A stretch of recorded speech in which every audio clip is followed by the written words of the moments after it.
So hey guys, welcome back to my another blog. তো right now এখন আর আমি চন্দননগরে নেই, কোচবিহারে আছি।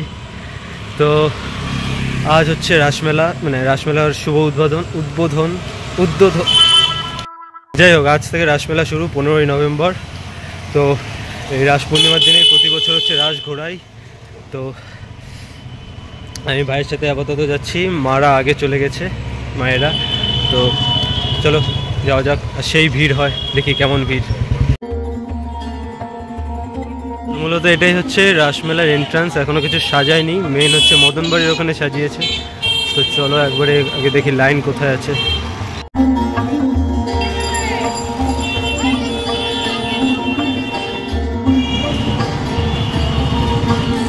তো গাইজ আমরা এসে গেছি, কিন্তু প্রচণ্ড লাইন। আমাদের মায়েরা সামনে লাইন রেখেছে, তো ওটাই খুঁজতে যাচ্ছি। সবাই লাইনে আছে, অন্ধকারে কিছু দেখা যাচ্ছে না, খুঁজতে হবে মাকে কোথায়। ওই যে চল চল।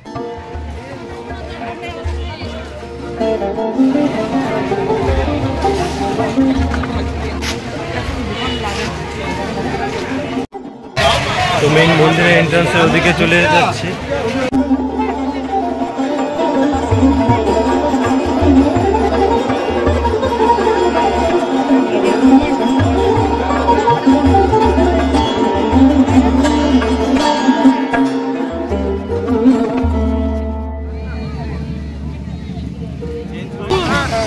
ফাইনালি ঢুকতে পারলাম।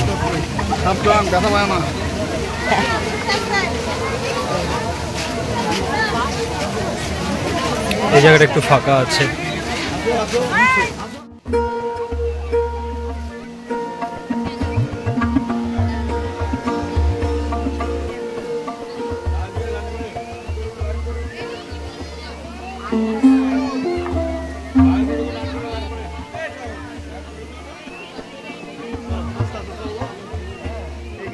প্রচন্ড ভিড়, এখন রাস ছুটে যাচ্ছে। রাসের সামনে তো দাঁড়ানোরই জায়গা নেই, তো তাও যাচ্ছে। ভাই ঘুমিয়ে পড়েছে।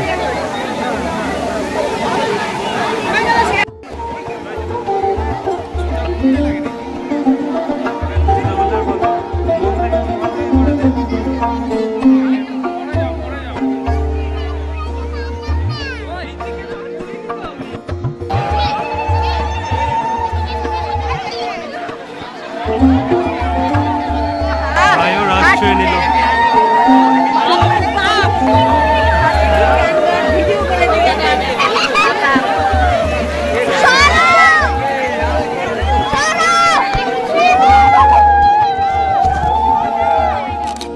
অনেক কষ্টে রাস ঘুরিয়ে একটু সাইডে দাঁড়িয়ে আছি, এখন একটু মদন বাড়ি ওই সাইডটায় যাবো।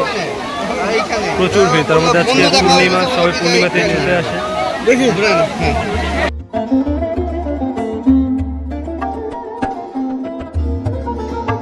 তো এখন যাচ্ছে সামনে, এখানে অনেক এক্সিবিশন, মানে অনেকে অনেক কিছু দেয় বানিয়ে, তো ওটা দেখাতে যাচ্ছে।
মদন বাড়ির সামনে আছি, দেখাচ্ছি মদন বাড়িটা।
তো গাইস অলমোস্ট রাসমেলা ঘোরা শেষ, এখন একটু পুতুনার ওখানে যাচ্ছি, ওটার ক্লিপ নিয়েই বাড়ি চলে যাব।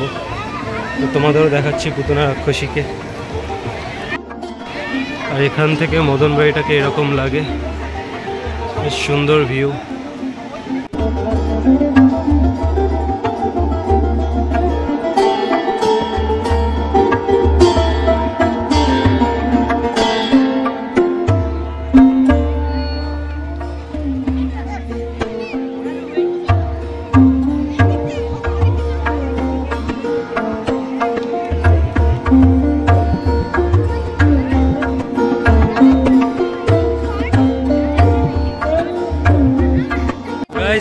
আজকের ব্লগটা এতটুকুই, অ্যান্ড এই ছিল মদন বাড়ির ভিতরের।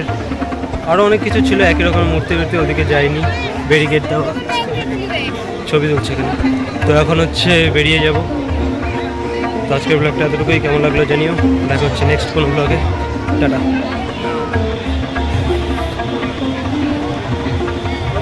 টাটা।